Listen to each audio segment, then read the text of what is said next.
নারদীয় ভক্তিসূত্র। আজকে আমরা 9, 10 এবং সম্ভব হলে 11 নম্বর মন্ত্রটি আলোচনা করব। 9 নম্বর সূত্রে বলা হচ্ছে, তস্মিন্নো নন্যতা তদ্বিরোধীষু দাসিনতা চ। বলছেন তস্মিন অনন্যতা, সেই ভক্তিতে অনন্যতা, অর্থাৎ অন্য সমস্ত কিছু থেকে সরে এসে সেই ভক্তির প্রতি একমুখিনতা। তদ্বিরোধীষু, ঈশ্বরের বা ভক্তির বিরোধী বিষয়ে উদাসীনতা। তার যা কিছু ভক্তির বিরোধী, ঈশ্বরের বিরোধী, তার প্রতি উদাসীনতা, অর্থাৎ ভক্তিতে অন্যান্য সমস্ত কিছু নিবৃত্ত হয়ে যায়, থাকে শুধুমাত্র ঈশ্বরের প্রতি অনন্য ভালোবাসা, ঈশ্বর অভিমুখীনতা। যা কিছু ভক্তি বিরোধী তা আপনা আপনিই সেই বিষয়ের প্রতি উপেক্ষা চলে আসে, এইটি বলা হচ্ছে। আগে আমরা দেখেছিলাম পূর্বের সূত্রটিতে যে ভক্তিকে বলা হয়েছে নিরোধস্বরূপা, নিরোধ বা নিবৃত্তি ঘটায়। আর এখানে বলা হচ্ছে অনন্যতা, অর্থাৎ জাগতিক সমস্ত কিছুকে নিরোধ করে, সমস্ত বাধা বিঘ্নকে নিরোধ করে ঈশ্বরের প্রতি একাগ্রচিত্ততা, সম্পূর্ণ তন্মনস্কতা। ঈশ্বর ভাবনা ব্যতীত আর কোনো ভাবনা যেখানে নেই, ঈশ্বর চিন্তা ছাড়া আর কোনো চিন্তা যেখানে নেই, সেটিকেই বলছে অনন্যতা। বৈরাগ্য বলতে কি বোঝায় সে কথা বলতে গিয়ে শ্রীরামকৃষ্ণ বলছেন যে কেবলমাত্র জগতের থেকে মনটি তুলে নেওয়াটাই কিন্তু অনন্যতা নয়, বৈরাগ্য নয়।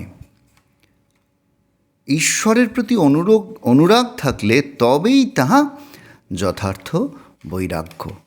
অর্থাৎ শুধু যে জগৎ থেকে মনটি তুলে নিলেই হবে তা নয়, তা যেন সর্বান্তকরণে ঈশ্বর অভিমুখী হয়,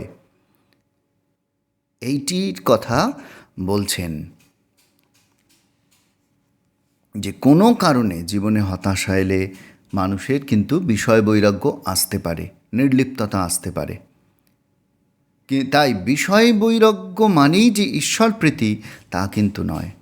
কিন্তু যদি কেউ ঈশ্বরগত প্রাণ না হয় তাহলে কিন্তু তার ত্যাগ বা বৈরাগ্য আসবে না, সত্যি সত্যি ত্যাগ বা বৈরাগ্য আসবে না। কিছুদিন পরে যখন সেই দুঃখের কারণটি অপসৃত হবে তখন আবার সে যে বৈষয়িক সুখ সেই দিকের প্রতি অগ্রসর হবে, এই দিকটির কথা বলা হচ্ছে।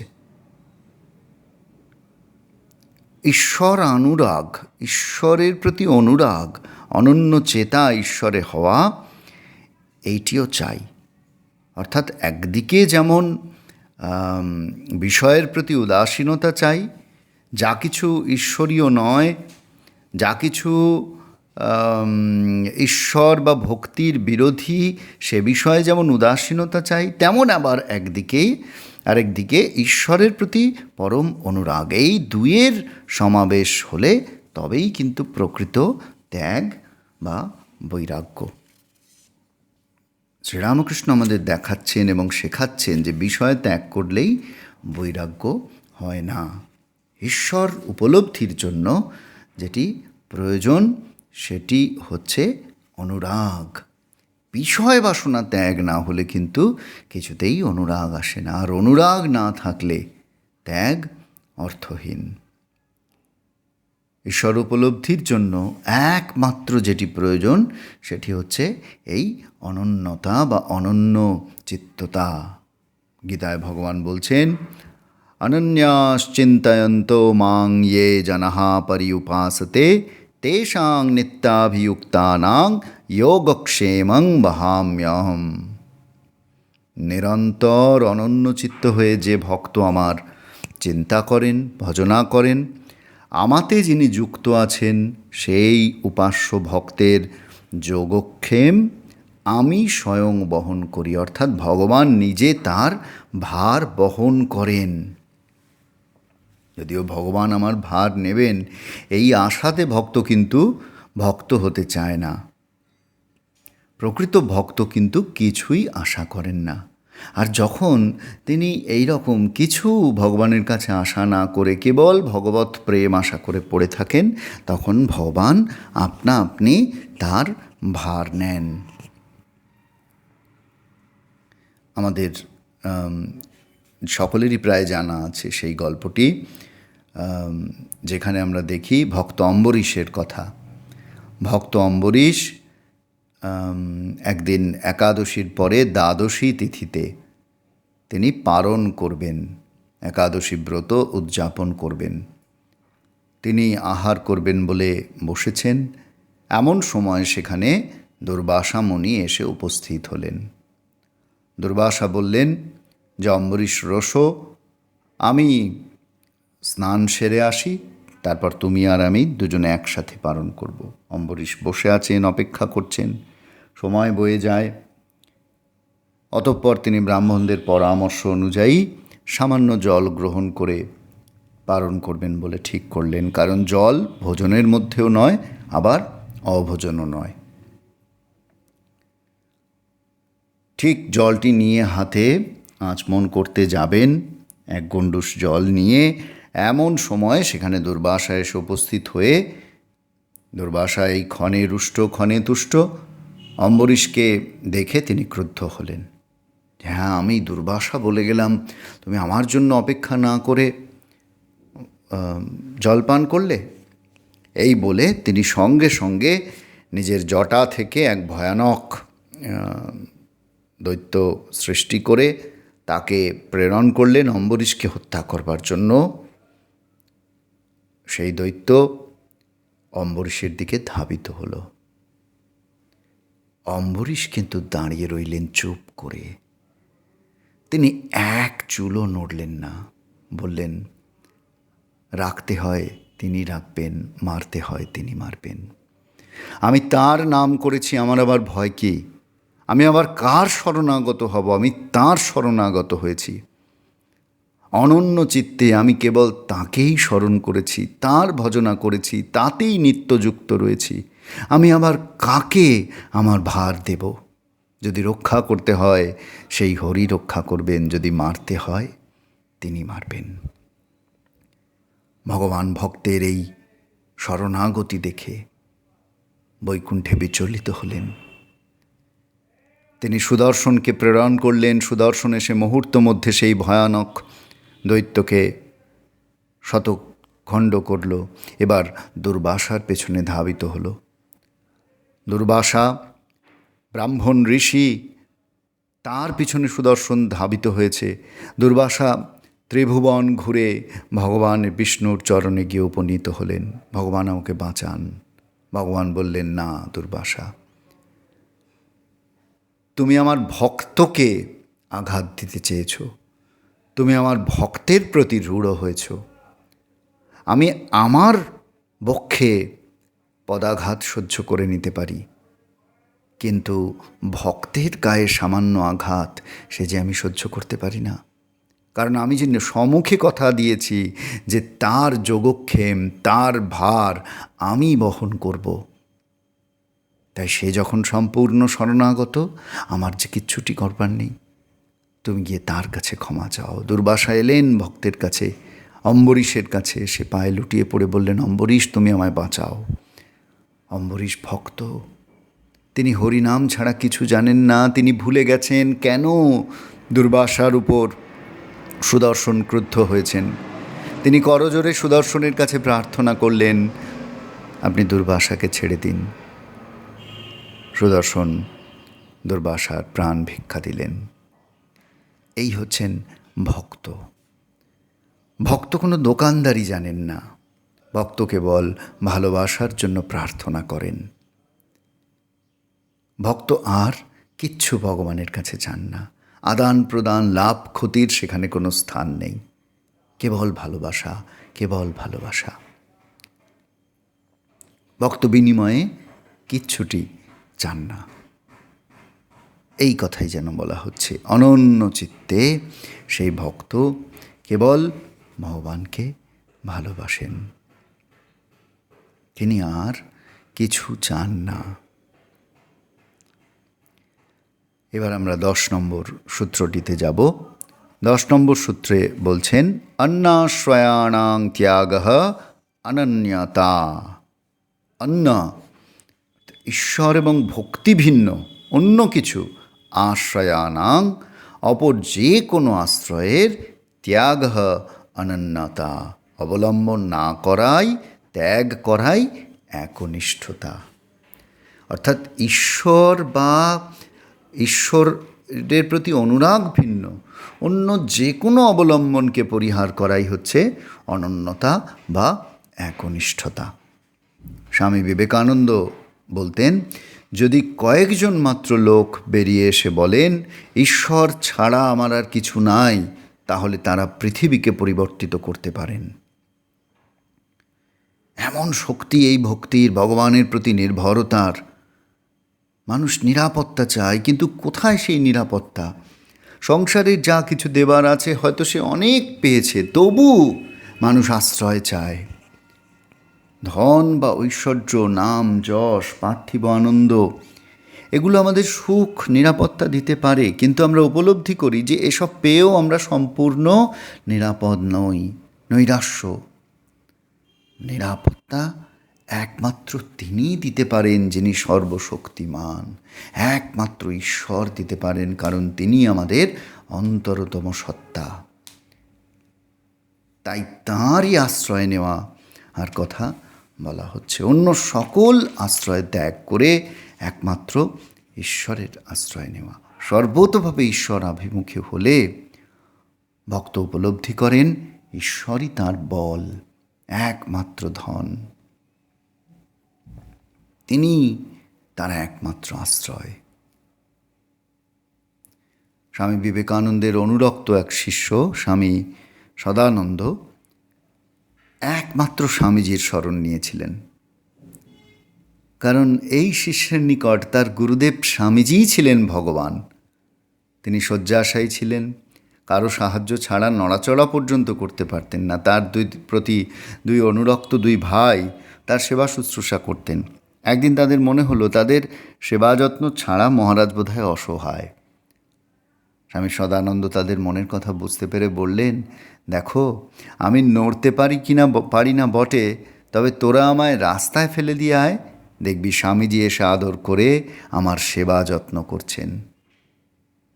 এই হচ্ছে প্রকৃত বিশ্বাস। ঈশ্বর আমার একমাত্র আশ্রয়, তিনি ছাড়া আমার দ্বিতীয় কোনো আশ্রয় নেই।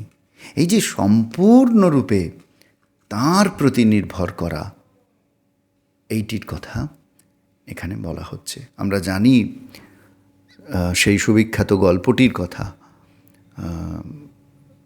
রামকৃষ্ণ কথামৃতে ঠাকুরও এই গল্পটির কথা বলেছেন, যেখানে আমরা দেখি যে একজন দুধ বিক্রেতা রমণী, সে এক শাস্ত্রজ্ঞ পণ্ডিতের বাড়িতে, ভাগবত পাঠকের বাড়িতে সে প্রতিদিন দুধ দেয়। দুধ দিতে তার দেরি হয়ে যায় বলে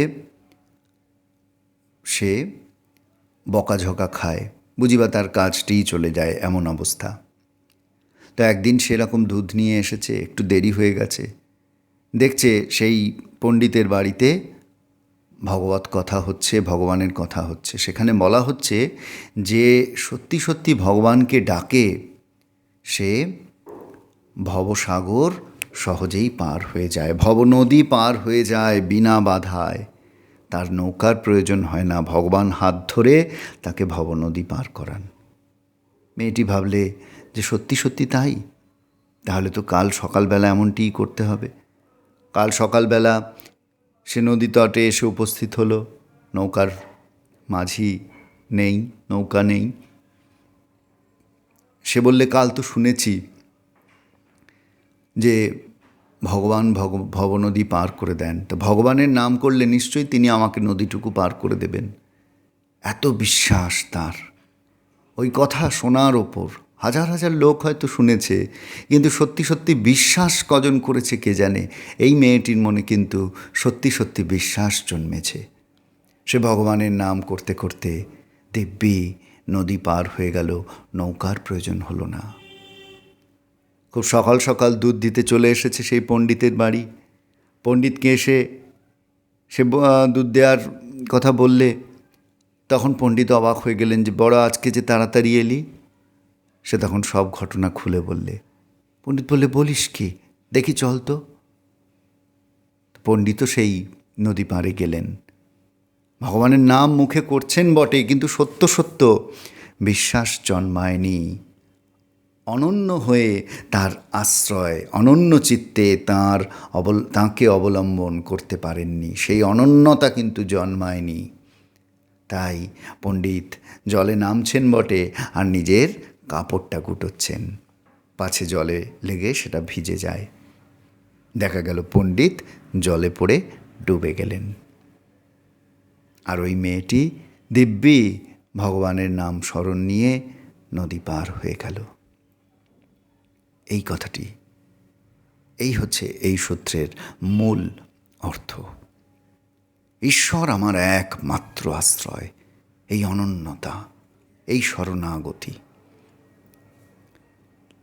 এরপর আমরা 11 নম্বর মন্ত্রে যাব, সূত্রে যাব।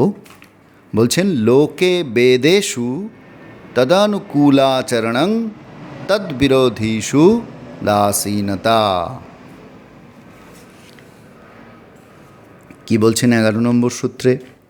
বলছেন, লোকে বেদেষু, জাগতিক, লৌকিক এবং বৈদিক তথা শাস্ত্রীয় নির্দেশগুলির মধ্যে তদানুকূল, যা ঈশ্বর প্রাপ্তি বা ভক্তি লাভের উপযোগী, তদানুকূলাচরণং, সেই রকম আচরণ, সেই রকম কর্মের অনুষ্ঠান, তদ্বিরোধী, তার বিরোধী বা ঈশ্বর বা ভক্তিলাভের প্রতিকূল যে সমস্ত কর্মের প্রতি, তার প্রতি উদাসীনতা, তদ্বিরোধী সুদাসীনতা।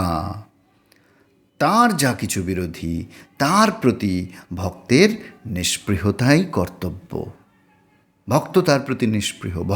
ভগবৎ প্রেমের প্রতিবন্ধক কর্মসমূহ পরিহার করা, আর ভগবৎ ভক্তির অনুকূল সাংসারিক পবিত্র কর্মসমূহের অনুষ্ঠান করা। যা কিছু ভক্তিলাভের সহায়ক সেইগুলি করা। যা প্রতিকূল মনে হবে সেইগুলি সম্পর্কে ভক্ত কেমন হবেন না, বলছেন উদাসীন হবেন। অর্থাৎ ভক্তের তাতে কোনো আগ্রহ থাকবে না।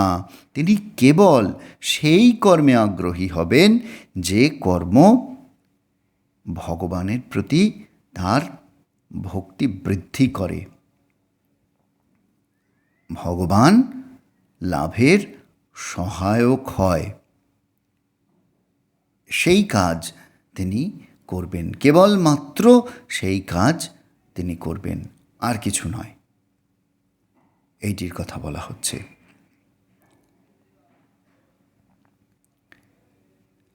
প্রকৃত ভক্ত যিনি, তিনি এমন কোনো কাজ করবেন না যাতে ঈশ্বরকে ভুলে যেতে হয়।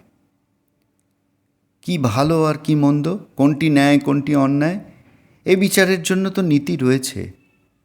যে কাজ সাধকের মন ঈশ্বরে নিবিষ্ট রাখতে এবং ঈশ্বরকে স্মরণ মনন করতে সাহায্য করে, সত্য থেকে বিচ্যুত না করে, তাই ভালো এবং তাই ন্যায়। শ্রীরামকৃষ্ণ জীবন থেকে আমরা উদাহরণ নিতে পারি। যদি কোনো ভক্ত ঠাকুরকে নিমন্ত্রণ করতেন, তাহলে তিনি তাকে জিজ্ঞাসা করতেন কি খাওয়াবে। ভক্তটি হয়তো তার বিনয়বশত বলতেন যে কি আর খাওয়াবো, শুধু 4টি ডাল আর ভাত। এবার যেদিন নিমন্ত্রণের দিন, সেই দিন থালায় হয়তো নানাবিধ পঞ্চব্যঞ্জন থাকলে ঠাকুর কিন্তু সেগুলি স্পর্শ করতেন না, শুধু ডাল ভাত খেয়ে চলে আসতেন। ভক্তটি হয়তো অনেক অন্যায় বিনয় করলেন, কিন্তু তার অন্যথা হতো না। কেন না, ঠাকুর বলতেন কথার সত্যতা রাখতে হয়। এই সত্যের পথে ভগবান লাভ হয়। তাই যা কিছু সত্য নয়, যা কিছু এই সত্য থেকে দূরে সরায়, তার প্রতি উদাসীনতা, এটি সাধক অভ্যাস করেন। অমৃতত্বের রহস্য সম্বন্ধে বালক নচিকেতাকে যমরাজ যে উপদেশ দিয়েছিলেন সে বিষয়ে কঠোপনিষদে আছে যে শ্রেয় এক বস্তু, প্রেয় অন্য বস্তু। উভয়েই কর্মপ্রেরণা দেয়, কিন্তু ফলে উভয়ের মধ্যে পার্থক্য আছে। যিনি শ্রেয় পছন্দ করেন তিনি ভাগ্যবান। যিনি শ্রেয় পছন্দ করেন তিনি ভাগ্যবান। আর প্রেয় পছন্দ করলে লক্ষ্য বস্তু হাতছাড়া হয়ে যায়। শ্রেয় এবং প্রেয় উভয় বস্তু মানুষের সম্মুখে উপস্থিত হয়। জ্ঞানী ব্যক্তি কী করেন? উভয়কে পরীক্ষা করেন, একের সহিত অন্যের পার্থক্য বুঝতে পারেন। তিনি শ্রেয়কে আপাত রমণীয় অপেক্ষা বেশি পছন্দ করেন। আপাত রমণীয় অর্থাৎ প্রেয়।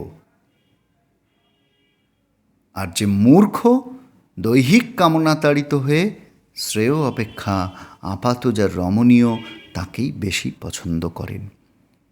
ভক্ত সত্যি সত্যি তিনি এই ভক্তি লাভের সহায়ক যদি হয় তবেই সে বস্তুকে গ্রহণ করবেন, আর ভক্তি লাভের পরিপন্থী যা কিছু তাকে তিনি বর্জন করবেন। এই শাস্ত্রীয় নির্দেশের কথা এইখানে বলা হচ্ছে। বৈদিক বা লৌকিক যে বিধি সেটি হোক না কেন, ভক্তিলাভের সহায়ক যদি না হয়, বরং যদি অন্তরায় হয় ভক্তিলাভের ক্ষেত্রে, সেই আচার পালনের ক্ষেত্রে আমরা উদাসীন থাকব। সেই আচার পালনের ক্ষেত্রে আমরা উদাসীন থাকব, সেই আচারগুলি আমরা বর্জন করব যদি তা ভক্তি লাভের ক্ষেত্রে সহায়ক না হয়। শ্রীরামকৃষ্ণ জীবনের একটি অতি পরিচিত ঘটনা এখানে উল্লেখ করলে অপ্রাসঙ্গিক হবে না। শ্রীরামকৃষ্ণের ব্রাহ্মণ শরীর ছিল, তিনি ব্রাহ্মণ বংশে জন্মগ্রহণ করেছিলেন। তাই সেই ব্রাহ্মণ্য অহংকার তার মনে হয়েছিল যে ভক্তি লাভের পথে, ঈশ্বরীয় পথে থাকতে গেলে, আধ্যাত্মিক পথে এই ব্রাহ্মণ্য অহংকার বর্জন করা দরকার। অন্তত সে সময় যে সাধন অবস্থায় তিনি ছিলেন দরকার। তাই জন্য তিনি কি করেছিলেন না, যে দক্ষিণেশ্বরের যে ম্যাথর, সেই ম্যাথর রসিকের বাড়ি গিয়ে তার বাড়ির নর্দমা নিজের কেশ দিয়ে, নিজের চুল দিয়ে পরিষ্কার করেছিলেন। তৃণাদপি সুনীচেন তরোরপি সহিষ্ণু না অমানি নামানদেন কীর্তনীয় সদা হরি। যিনি হরির প্রতি অনন্য, যিনি ঈশ্বরের প্রতি অনুরক্ত, যিনি ঈশ্বরকে ভালোবাসেন, তিনি ভক্তি লাভের জন্য সব করতে পারেন। কিন্তু যা কিছু ভক্তির থেকে তাকে চ্যুত করে, বিচ্যুত করে, তা থেকে তিনি শত যোজন দূরে, উদাসীন। তাই বললেন, লোকে বেদেষু তদানুকূলাচরণং তদ্বিরোধীষু উদাসীনতা।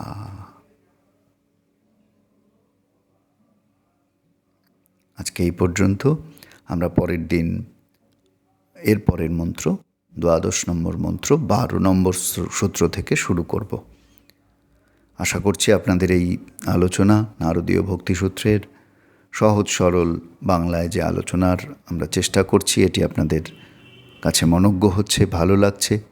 আমাদের আরাইজ অফ এ কোঠো জাগো চ্যানেলে আপনারা সাবস্ক্রাইব করবেন এবং আমাদের এই চ্যানেলে পরপর শ্রী শ্রী চণ্ডী, কঠোপনিষদ, নারদীয় ভক্তিসূত্র এবং শ্রীমদ্ ভগবদ্ গীতা, শ্রীরামকৃষ্ণ জীবন সম্পর্কীয় বিভিন্ন আলোচনা যেগুলি পরপর আসতে থাকে, শ্রীরামকৃষ্ণ কথামৃতের নিত্য শ্রবণ, এইগুলি আপনারা নিয়মিত শুনবেন এবং আপনাদের ভক্তি লাভ হবে, আমাদের সকলের ভক্তি লাভ হবে, এই প্রার্থনা ভগবানের কাছে জানাই।